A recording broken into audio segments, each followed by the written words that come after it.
성령님 좋은 아침입니다. 이 시간 성령님을 초청합니다. 오늘도 내 안에 오셔서 하나님을 기쁘시게 드릴 것을 소원하게 해주세요. 오늘 말씀을 통해 구체적으로 무엇을 해야 할지를 깨닫게 해주세요. 깨달은 것을 삶 속에서 실천할 수 있도록 도와주세요. 아멘. 오늘 함께 나누실 하나님 말씀은 누가복음 23장 44절에서 56절까지의 말씀입니다. 우리나라에서 하루에 사망하는 사람의 숫자는 몇 명일까요? 통계청의 자료에 따르면 전국적으로 26,500명이 죽었다고 합니다. 하루 평균으로 따지면 883명이고 2초에 한 명이 죽은 것입니다. 사람은 태어나고 죽습니다. 따라서 죽음은 항상 우리 주변에서 일어나는 일입니다. 우리가 모두 죽을 것이라는 것은 다 아는 사실입니다. 그리고 언젠가는 우리를 기억하는 사람도 없을 것이며 자연스럽게 잊혀지게 될 것입니다. 그러나 인류 역사상 가장 많은 사람에게 영향을 끼친 한 사람이 있습니다. 그는 바로 예수님이십니다.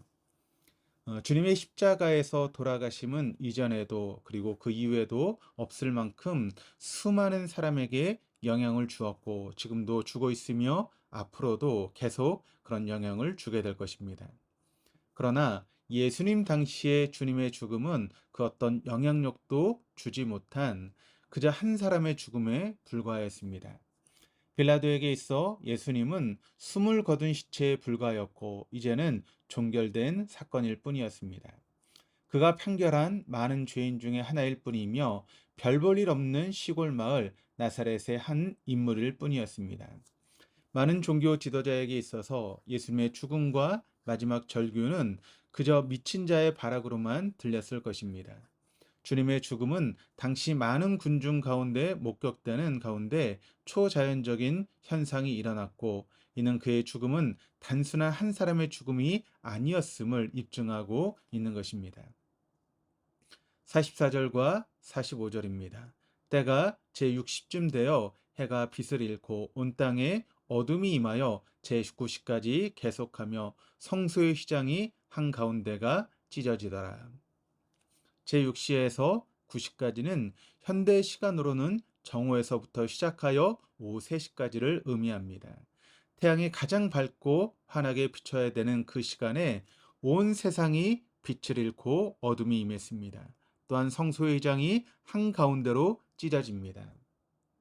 이는 죄로 인해 하나님과 우리 사이에 막혔던 담이 무너졌음을 의미합니다. 따라서 주님의 죽음은 억울하게 누명을 쓰고 죽임을 당한 한 사람의 단순한 사건이 아닙니다. 주님의 죽음은 하나님의 뜻이며 계획이었다는 것입니다. 예수님께서 이 땅에 오셔서 죽임을 당하신 이유는 바로 우리 모두의 죄악을 담당시키고자 하시는 하나님 아버지의 구원의 계획이었습니다. 이사야 53장 5절 6절입니다. 그가 찔림은 우리의 허물 때문이요 그가 상함은 우리의 죄악 때문이라. 그가 징계를 받음으로 우리는 평화를 누리고 그가 채찍에 맞음으로 우리는 나음을 받았도다. 우리는 다 양 같아서 그릇 행하며 각기 제 길로 갔거늘 여호와께서는 우리 모두의 죄악을 그에게 담당시키셨도다.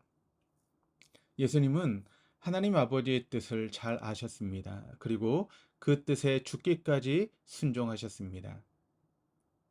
인류 역사상 가장 어두운 순간은 바로 주님께서 돌아가신 사건입니다. 사람들은 이 땅에 오신 창조주의 아들을 알아보지 못하고 오히려 그를 죽였습니다. 그러나 그 참혹한 죽음은 성소의 휘장이 찢어지면서 하나님의 사랑이 완성됩니다. 가장 참혹한 저주가 임한 날, 하나님께서는 이를 통해 인류의 가장 큰 복의 날로 바꾸셨고, 하나님과 인류의 가로막혀 있던 모든 죄의 허물을 무너뜨리셨습니다. 반면 하나님께서는 가장 사랑한 아들 예수님을 십자가에 버리셨습니다.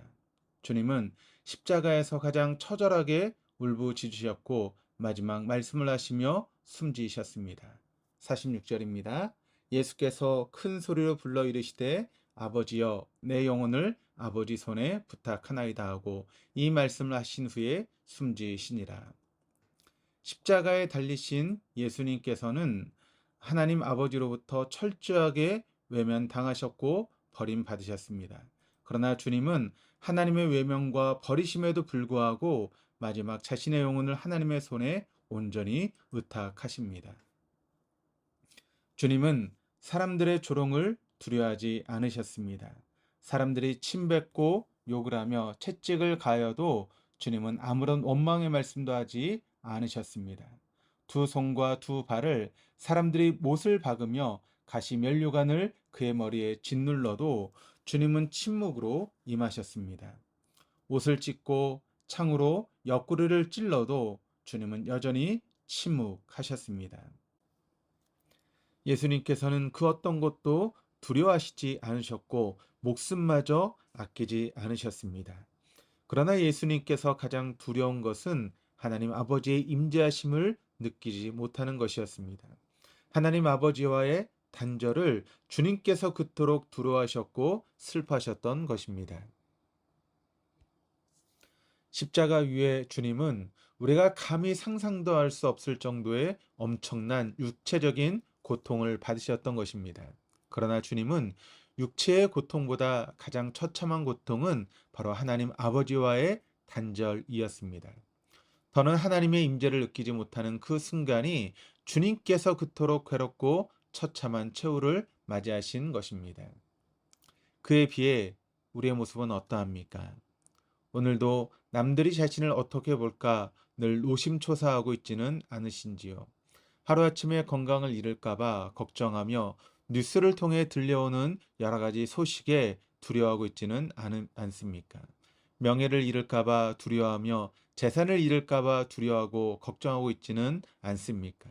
자녀들이 잘못될까 걱정하며 무엇을 먹을지, 무엇을 입을지, 누구를 만날지, 누구를 피할지 늘 고민하며 지나고 있지는 않으십니까?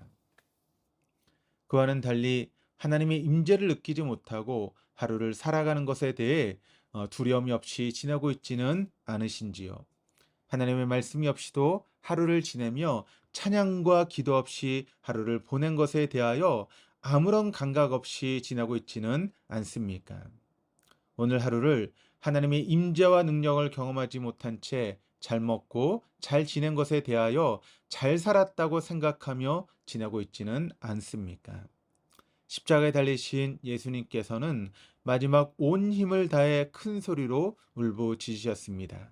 나의 하나님, 어찌하여 나를 버리셨나이까? 주님의 울부짖음은 그동안 쌓아놓은 명예를 잃어서가 아닙니다.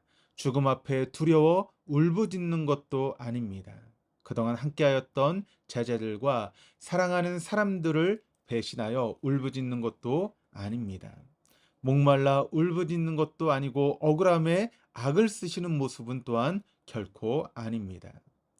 예수님의 울부짖음은 하나님 아버지와의 단절에서 오는 가장 처참한 형벌에서 오는 고통의 절규입니다. 하나님 아버지와 끊임없이 대화하시며 교통하셨던 예수님, 죽음보다 더 두려운 그것은 바로 하나님의 임재를 느끼지 못한 하루, 1시간, 1초입니다.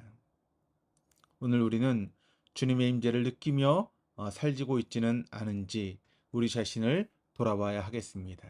기도하시겠습니다. 하나님 아버지께서는 우리를 위해 사랑하는 독생자를 아낌없이 내어주셨습니다. 아버지께서는 그토록 사랑한 아들과 단절한 채 그 울부짖음에 고개를 돌려 외면하셨습니다. 예수님의 찔림은 우리의 허물 때문이요. 예수님의 상함은 우리의 죄악 때문입니다. 예수님께서 징계를 받음으로 우리는 평화를 누리고 예수님께서 채찍에 맞음으로 우리는 나음을 받았습니다.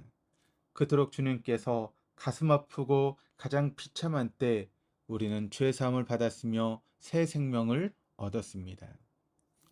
예수님께서 받으신 그 고통의 의미를 다시금 깨닫게 하시고 오늘을 살아가는 새 힘을 얻게 하여 주옵소서.